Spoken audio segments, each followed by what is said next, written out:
you also made another statement about this being our team and then the leadership factor. And is Dwayne Wade on what took place with him and LeBron when they lost the championship to the Dallas Mavericks? Sorry. But this. I'm the steward of basketball fans in this position. I have to ask you this. LeBron is clearly having some sort of mental meltdown. His mind is his confidence, whatever it is. It's something is wrong with LeBron. You see this. He's not aggressive. He's passing up shots. He's not driving. It's not LeBron. Yeah. We all know LeBron. That's not LeBron. Was there a conversation you had with him during the finals trying to get to the root of it? What's happening? We need you to snap out of it? Or did you just say, I can't get in, this is his thing to sort out? Or did you just think it'll sort itself out? How do you handle something like that in that moment? Well, in the moment, I mean, I think and I've said it before, I was on Bron. It's my job. It's our relationship two of the best players in the game is to make sure that we're pulling it out of each other. And going into the Dallas series, I felt we had two mismatches. I felt that no one can guard me and no one can guard him. And so I'm like, it may be a better team overall, possibly, but we got the two best players. Even though Dirk is one of the greatest players ever, I thought in that series that we possibly could have the two best players from a mismatch standpoint. And so when I didn't see him performing at the level that I know that I've watched this person perform at since I've seen him play on ESPN in high school, I was like, hey, wait, what's going on? You know what I mean? And I don't know if I approached it the right way at all, but I was on Brian. I'm just trying to get him to to get back in his game, to wake up. Because sometimes it does. One thing can happen, whether it's in your personal life, whether it's in a game, and it can just knock your flow and your rhythm off. You know what I mean? And sometimes you need something to happen to go well for you. You need someone to say something. You need someone to believe in you, someone to get on your ass, whatever it is. And I tried the approach. We're best of friends. And so we spend a lot of time together. And so I wanted to get to the root of it because, bro, this is why we got together, to do this. And so he couldn't get out of it. I don't know, what it was. He struggled a little bit. And I go back and I look, and I felt like in that series, I probably, because of the mismatch situation, I had the best series, and I had a chance to actually win Finals MVP, and we won a championship. I had a really good series. And I look back into myself, and I'm like, man, this is why he came here as a leader. It's your job to help lead him. And I feel like I failed my leadership responsibilities in that. And so I don't know if I approached it in the right way at all. I just know that, we didn't get the LeBron that we got the next 3 years. With D Wade, to me, he didn't explain anything, right? He just talked in circles, right? But I get where Fabian is going when D Wade said, us being the two best players on the team, we have to pull each other up, right? And I don't think Brunson and Cat does that for each other, right? I'm not going to blame neither one or the other for, whose fault it is more. But I think we look at teammates that had problems with each other, right? We all know Kobe and Shaq didn't get along, right? But it didn't affect them on the court, Flea. Because they still played great basketball, right? You look at Jordan and Pippen, might have been a little rift, but on the court, they didn't not fight for each other. And because I love that clip of where Pippen was being bullied by Xavier, right? McDaniels, the Knicks, and Mike came and stood up for him. Mm-hmm. And we see Dwayne Wade alluding to basically, I was trying to show Braun how to do this, right? We don't see that with Brunson and Cat. I haven't seen it yet. I haven't seen Brunson big up Cat yet. I haven't seen him protect Cat yet. I haven't seen it. And when you have two players on your team that's not bringing each other up, that's not protecting each other, that's not sacrificing for each other, that's a major problem. It's a major problem. And so I see what Fabian is doing, and that's very important because when D Wade and Braun didn't do that for each other, look at the results. They didn't win. But then maybe later on, like he just said, the next 3 years, Braun played his best basketball. yeah, he might not have won every time, but it wasn't embarrassing or it didn't get exposed as bad as it was in Dallas. So I totally understand from that standpoint that, you know, when you watch a lot of teams in the NBA today, how, you know, even when you see Ant-Man protect Cat and he's not even on the team no more, right?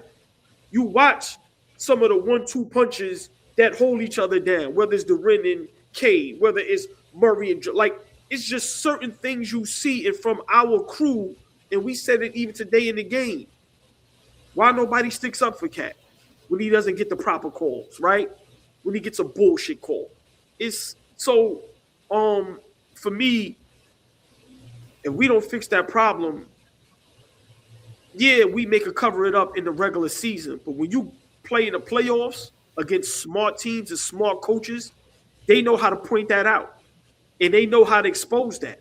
They know how to say, we know what he going to do. Let Brunson have 40. But we know how that's going to affect Cat when he don't get the ball.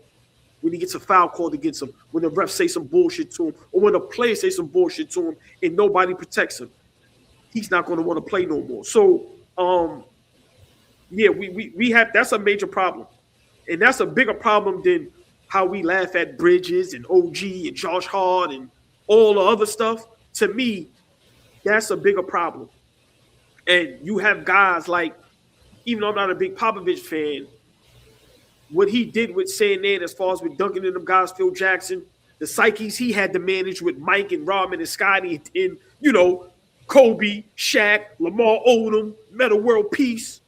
Like, you got Chuck Daly, who doesn't get enough credit. The guys he had to manage in Detroit, Pat Riley, Showtime Lakers, with a guy like Magic, whose ego is just out of this world. But you figure out a way to get those guys on the same page, respect each other, fight for each other, and win championships.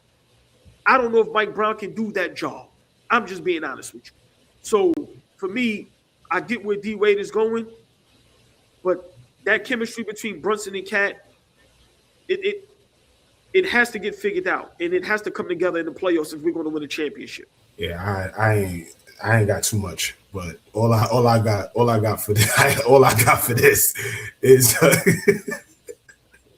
all I got. Hold on. No, fuck that. Joe Ball. He always says this.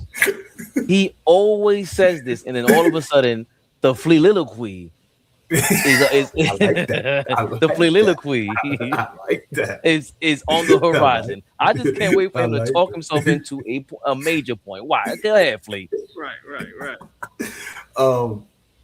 No, I think that's a concern, right? D-Wade was vocal enough and conscious enough to understand, like, I could be great, but you got to be great for us to go there. Like, I'm gonna be great, because keep it a buck. If they win in 2011, let's be honest, D-Wade was gonna win Finals MVP. He was great in that series. I see some people in the comments having revisionist history. Go back and watch. If they won that series, D-Wade was going to win Finals MVP. He was phenomenal in that series. Braun just came up short. And that's it right there. Brunson can be great. We expect him to be great. Jordan in the playoffs, right? Nigga becomes Jordan when it's postseason. But even Jordan couldn't win by himself. Even Jordan couldn't take them to the mountaintop by himself, right? We needed Pip. We needed this guy. We needed that guy. Like, so we're going to need Karl Anthony Towns. And it don't start with all the other pieces. It starts with Jalen Brunson and him. Him and Jalen Brunson, flat out. They had one pick and roll that they ran earlier today, and we lost our minds. It was like, oh, my God, that was a great play. How many more times do we see that?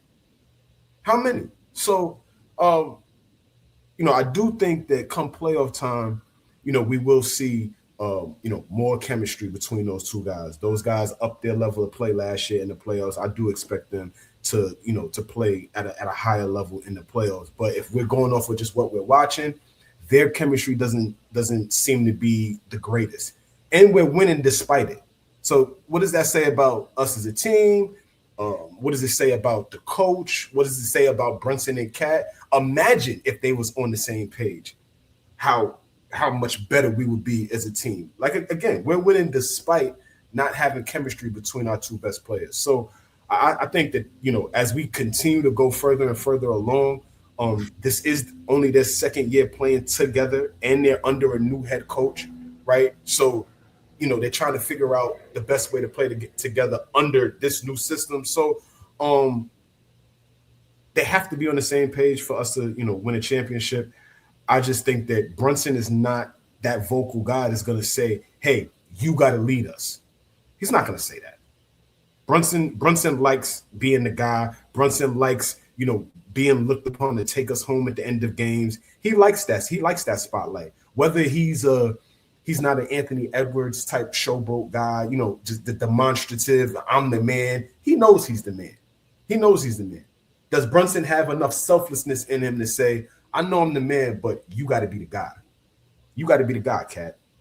And I don't know if he's going to be able to say that. So we'll see how we look come playoff time. But those two guys have to become a formidable 1-2 punch. Like, nobody talks about Joker and Murray, but they're a great 1-2 punch. But nobody talks about them. We could be under the radar and just win. These niggas won a championship. They won a championship. So they figured out something. If we figure it out, I think we will be capable to go in that direction. I think both of them, Cat and Brunson, have played alongside All-NBA teammates for the better half of most of their careers. Obviously, the Lucas, Julius Randle, Ant-Man, Jimmy Butlers of the world. And more so than anything else, they've just been, when were they not expected to when have they not made the playoffs? Either one of these guys. Cat maybe a couple times out west. It was tougher out there.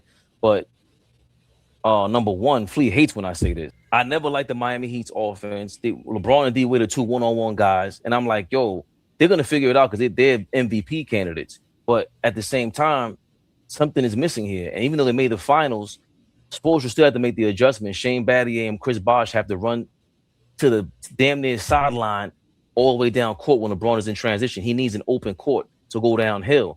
There was an adjustment made for them. The coach made that decision. So the other point is that the fact that D-Wade is saying, I had a finals MVP about to be on my list. The second one on my mantle about to be put up there if it wasn't for LeBron's punk ass.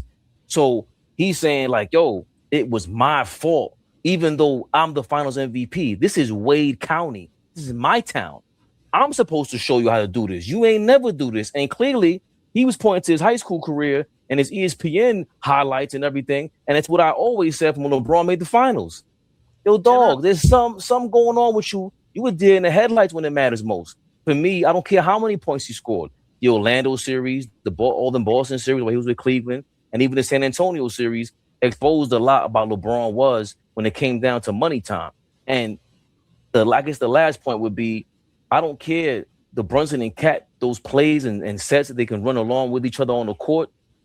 You have to figure that out. But neither one of them are point guards. Neither one of them are Joker. Neither one of them are hybrids like that.